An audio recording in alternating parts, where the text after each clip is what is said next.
College days గురించి నాకు చెప్తానంటే మీరు ఎక్కడి వరకు క్వాలిఫికేషన్ ఏంటి, ఎక్కడి వరకు కంప్లీట్ చేశారు? నేను పోస్ట్ గ్రాడ్యుయేషన్ గోల్డ్ మెడలిస్ట్ అండి Osmania university 96-98. 10th fail theatre arts. 10th fail అంటే నేను ఇటు నుంచి వెళ్తే జనాలకి బాగా ఇన్స్పిరేషన్గా ఉంటుందని పైనుంచి స్టార్ట్ చేసి ఇప్పుడు ఫెయిల్ నుంచి స్టార్ట్ చేసింది. అంటే విజయవాడకి కూడా కొంచెం ఇన్స్పిరేషన్గా ఉంటుందని నేను గోల్డ్ మెడల్ నుంచి ఫెయిల్కి వెళ్దాం అనుకున్నాను. చెప్పేసారు లోపల లీక్ చేస్తారు. ఫస్ట్ డిఫాల్ట్ చెప్పి తర్వాత హైలైట్ చేస్తారు అనుకున్నా. పాజిటివ్గా. పోస్ట్ గ్రాడ్యుయేషన్లో నేను థియేటర్ ఆర్ట్స్ గోల్డ్ మెడలిస్ట్ అండి. రంగరాజన్ గారి చేతుల మీదుగా మెడల్ తీసుకున్నాను.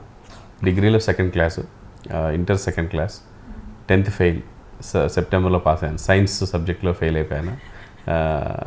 అది ఎలా పోయిందో కూడా తెలియదు. అది లైఫ్లో నేను బాగుపడడానికి జరిగిన ఒక చేంజ్ అనమాట. అప్పటి వరకు పెద్దగా సీరియస్నెస్ లేదు లైఫ్ మీద. అది ఫెయిల్ అవ్వడం వల్ల ఆ గ్యాప్లోనే నేను type writings, Telugu, Hindi, English 3 హైయర్స్ నేర్చుకున్నాను. పాస్ అయ్యాను. ఈలోగా సప్లీస్ పాస్ అయిపోయాను. నెక్స్ట్ హోమ్ గార్డ్గా జాయిన్ అయిపోయాను పోలీస్ డిపార్ట్మెంట్లో. సో సీరియస్నెస్ వచ్చిందనమాట. ఒక రకమైన ఫీలింగ్ వచ్చేసి చిచి ఫెయిల్ అవ్వడం ఏంటి అని కొంచెం అక్కడి నుంచి హార్డ్ వర్క్ చేస్తూ బాగా కష్టపడి జాబ్ చేస్తూనే ఇంటర్ చేశాను, జాబ్ చేస్తూనే డిగ్రీ చేశాను. జాబ్కి లీవ్ పెట్టి పీజీకి వచ్చాను. తర్వాత జాబ్ వదిలేస్తాను అనమాట.